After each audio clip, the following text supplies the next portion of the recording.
जितनी भी सख्ती करें, जब मौका मिलेगा जाके जहाँ उसका हाल होगा जाके फ़ौरन वो खाना शुरू कर देगा। मिट्टी ही स्पेसिफिकली खाते हैं कि सर इसके अलावा जिस तरह देखा आपने पेंसिल होती है वो करते हैं, इस बारे में सर कोई बताएं। सिक्का उसका खाते रहते हैं बच्चे। इसमें तो अता बड़ी मुख्तलिफ वैरायटी है और वालिदैन अजीब अजीब बातें बताते हैं। दोस्तों के साथ बच्चे शेयर करते हैं कि आओ भी इकट्ठे चलें मिट्टी खाने चलें, बल्कि यूँ है कि ओपन इनविटेशन होती है। आप बच्चे बहुत सफाई कर देंगे आप घर की, तो बच्चे आपके जूते के ऊपर आपको जूते को जैसे कहना है उस पर उसको चाटना शुरू कर देंगे, उस पर जो मिट्टी लगी होती है। पेरेंट्स सारे बताते हैं कि बच्चे इस हद तक करते हैं। हाँ, ये वालिदैन बताते हैं हमें। घर वो आके मुख्तलिफ इसी तरह के हिस्ट्री गमले के अंदर, गमले को लॉन में, गमलों में, लॉन में तो कॉमन है ना जी, लेकिन अगर वहाँ से रोक लिया तो फर्श के ऊपर लेट जाएंगे बच्चे और फर्श को चाटना शुरू कर देंगे, दीवारों को चाटते हैं। फिर जैसे आप कह रहे हैं लेड पेंसिल्स के सिक्के पेंसिल्स खा लेती हैं, ये चिकनी मिट्टी है। असल में आपने देखा होगा देहातों में ख़ास तौर पर कि ख़ातीन प्रेगनेंसी के ज़माने में, ज़माना हमल में, ये उनमें ये आदत बन जाती है कि वो मिट्टी खाएं या इस तरह की मुख्तलिफ चिकनी मिट्टी या चूना, ये चीज़ें एनीमिक काज है उनमें भी। असल में चूँकि नई एक ज़िंदगी तख्लीक हो रही होती है, उस वजह से उनमें भी खून की कमी होती है। अब उन माओं को अब जिस कदर भी रोकना चाहें, जितने मर्जी तरीके इख्तियार कर लें, अब रोक नहीं सकते। वो किसी ना किसी तरीके से मिट्टी खाने का मौका ढूंढ लेंगी सर। उसका भी है ना कि इंफॉर्मेशन और पब्लिक अवेयरनेस इतनी होनी चाहिए नाजरीन कि जिस तरह सर ने बहुत अच्छी बात की है कि उससे उसी स्टेप पे हम क्योर कर लें। आयरन, फोलिक एसिड वगैरह ये सप्लीमेंट्स मदर को शुरू कर दिए जाएं ताकि बच्चे में भी ये कमी ना हो। फिर माँ भी मिट्टी नहीं खाएगी, माँ भी मिट्टी नहीं खाएगी और ना बच्चे मिट्टी खाएंगे। इसी तरह ये बच्चे भी, जो हम बात कर रहे थे, हमने जैसे पहले कहा कि इसकी वजह एक ग़िज़ाई कमी भी होती है। सर दो आपने बताया ना कि खून बच्चे के मिट्टी खाने की दो कॉमन वजह हैं। एक तो खून की कमी, एनीमिया, तो उसमें ग़िज़ाई कमी जो है। दूसरा जो है पेट के कीड़े। अब खून की कमी जो उसके कई वजूहात हैं, ग़िज़ाई कमी की वजह से भी हो सकता है, किसी बीमारी की वजह से भी हो सकता है, और पेट के कीड़ों का भी जिस तरह आपने बताया है कि ये हाइजीनिक काजेज़ मोस्ट इम्पॉर्टेंट हैं वो हैं। और सर इसका आप ये थोड़ा सा इन्फॉर्मेशन इसमें सर अब नाज़रीन जानना चाहेंगे कि ग़िज़ाई कमी का आप बता रहे थे, उसके बारे में थोड़ा सा शेयर करना चाहूँगा। जी, एक तो हमने कहा ना कि मुख्तलिफ तरीके हैं बच्चों के खाने के मिट्टी, और खाते भी मुख्तलिफ चीज़ें हैं। इस बच्चों को जिसमें खून की कमी है, इसको अब लाख जोर लगा लें, इनवाइट करेगा अपने दोस्तों, ये कहीं ना कहीं से रास्ता निकाल लेगा मिट्टी खाने का, क्योंकि इसके अंदर अर्ज इतनी ज़्यादा है, ख्वाहिश इतनी ज़्यादा है, इतनी है कि वो कंट्रोल नहीं कर सकता, वो उसके बस की बात नहीं है, उसे खानी ही खानी है। ये नेचुरल सेक्स फिनोमेना, पाइका हम कहते हैं इंग्लिश में इसको। बहरहाल ये इटसेल्फ एक प्रॉब्लम है। अच्छा, ग़िज़ाई कमी के बारे में मैं ज़रूर थोड़ी सी बात करना चाहूँगा। ठीक सर। कि ग़िज़ाई ज़रूरी नहीं कमी हो, बल्कि मैं तो यूँ कहता हूँ ग़िज़ाई ज़्यादती, दोनों चीज़ें नुकसानदेह हैं। असल में लफ्ज़ है अनबैलेंस्ड डाइट, क्योंकि जिनको अल्लाह ने दिया है खाने को, वो अपने बच्चों के साथ लाड का सबसे अच्छा तरीका ये समझते हैं कि दुकान पे जाएंगे और बच्चों से कहेंगे, हाँ भी बेटा जितने कोल्ड ड्रिंक्स उठाने हैं उठा लो, जितनी चॉकलेट्स उठानी है उठा लो, जितनी कैंडीज़ उठानी है उठा लो, जितने बिस्कुट खाने हैं खा लो, लेकिन बैलेंस डाइट पे तवज्जो नहीं देंगे। और उन्हें बहुत शौक़ चढ़ेगा, अल्लाह ने 4 पैसे और दे दिए तो उठा के फ़लाँ बर्गर हाउस में चले जाएंगे, फ़लाँ पिज़्ज़ा हाउस में चले जाएंगे। सर आपने बहुत अच्छी बात की। फिर यहाँ पे आपने बात इस तरह के, नाज़रीन आप ये चीज़ें नोट करते जाइए कि सिर्फ किसी ब्रांड के नेम पे, किसी चीज़ के नाम पे बच्चों की सेहत बर्बाद ना कीजिए। आप उन्हें बैलेंस डाइट दीजिए। जिस तरह आप सर कह रहे हैं कि बच्चों के साथ ये प्यार नहीं उल्टा दुश्मनी होती है।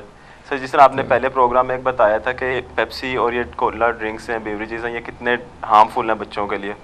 अतः असल में सिर्फ वही नहीं, अब आप ये देखें कि इस सारी खुराक को ना हम एक लफ्ज़ बोलते हैं अल्लम गल्लम कह लें, या यूँ कह लें कि अला बला, ये सारी चीज़ें सिर्फ हमारे, अब इनके बारे में इतना इम्पेक्ट आ चुका है कि अभी इंग्लैंड में जीएमसी उन्होंने सिफारिश की है कि अभी टीवी पे इस तरह की कोई भी ऐड, अभी टोटली बैन नहीं हुई, लेकिन ये सजेशन गई है कि टोटली बैन कर दिया जाए कि किसी भी किस्म का ये जंक फूड जो है बच्चों को ना, उसकी एडवर्टीजमेंट नहीं आएगी, ताकि बच्चे उससे इन्फ्लुएंस ना हो और बच्चों की इम्बैलेंस डाइट ना हो। सर सॉरी फॉर इंटरप्शन, के अपने मुल्कों में वो रोक के यहाँ पे सारा दे रहे हैं कि, और हम खुद अपने हाथों से अपने बच्चों को ये जहर दे रहे हैं कि वो अपने बच्चों को तो रोकते हैं कि वो ना खाएं जंक फूड, और ये जो हमारे बच्चे हैं, हमारे मुल्क के बच्चे हैं, ये फालतू हैं, ये खाते रहे ये चीज़ें। बस अतः असल में हम उनके पीछे पीछे हैं।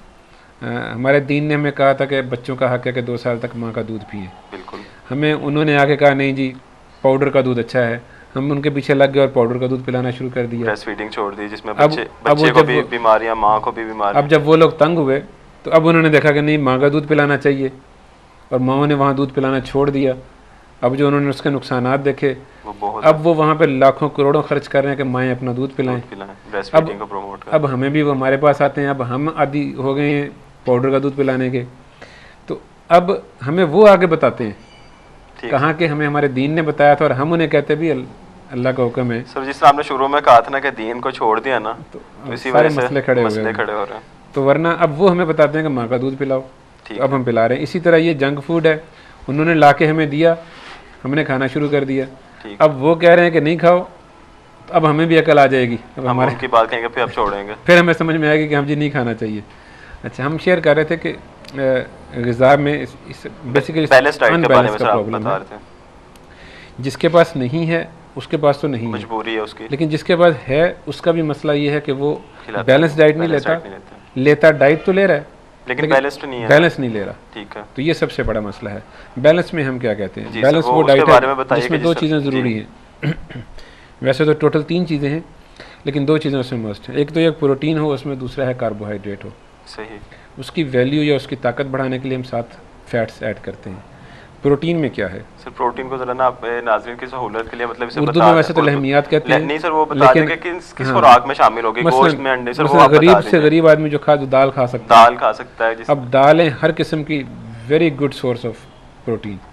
वैसे तो प्रोटीन का बेस्ट सोर्स जैसे मुर्गी है, गोश्त है, मछली है, ये चीज़ें बेस्ट सोर्स हैं लहमियात के हवाले से, लेकिन दालें भी कुछ कम नहीं है। मतलब कि अगर नाज़रीन जिस तरह आप बता रहे हैं, आप सुन रहे हैं कि ज़रूरी नहीं कि आप प्रोटीन या लहमियात को गोश्त ही है तो होगा, तो उसके नहीं, आप दालों के ज़रिए भी, दालें खा के भी उसकी कमी पूरी। सर बच्चों को किस शक्ल में दी जाए ये ग़िज़ा, आप जिस तरह कह रहे हैं दाल का आप कह रहे हैं, खिचड़ी बना के उन्हें दी जाए, क्या किया जाए? खिचड़ी तो इसलिए सबसे अच्छी है कि उसमें कार्बोहाइड्रेट्स भी हैं, चावल है और साथ दाल है, और साथ उसमें अगर आप थोड़ा सा घी या ऑयल डाल दें, ऑयल बेस्ट है घी की निस्बत, उसकी बावल हैबिट्स भी ठीक हो जाएंगी, उसकी एपेटाइट भी, भूख भी बेहतर लगेगी, तो अब ये जो भी ठीक हो जाएगा। जी हाँ, अब ये जो तीनों चीज़ों का मिक्सचर है ये एक उसको बैलेंस डाइट बना देगा। ठीक है, उसमें फैट भी, सिंपल खिचड़ी को क्योंकि उसमें कार्बोहाइड्रेट भी है, उसमें प्रोटीन भी है। नाज़रीन देखें आपने कितना आसान कर दिया हमने कि सिंपल खिचड़ी में प्रोटीन भी और जो है उर्दू में मैं कहूँगा लहमियात भी हैं, कार्बोहाइड्रेट्स भी हैं, निशास्ता कहेंगे सर इन्हें, निशास्ता भी हैं, फैट भी है,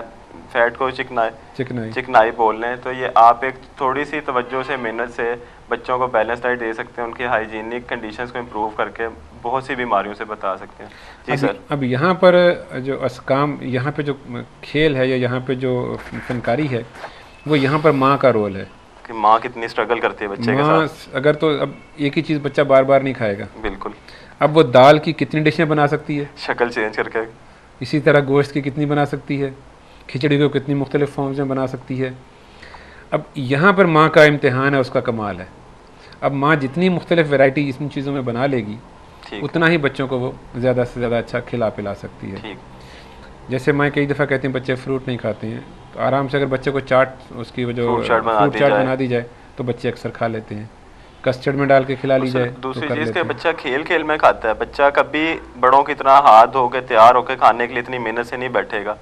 नाज़रीन, बच्चा खेल रहा है, वो कर रहा है, सर आपने जिस तरह पहले एक दफ़ा प्रोग्राम में बताया था कि बच्चे के साथ खेलते खेलते उसे खिला दें तो वो खा लेगा, रूटीन से ज़्यादा खा लेगा, और अगर उसे बिठा के ज़बरदस्ती तैयार करके कि जी खाओ तो मुश्किल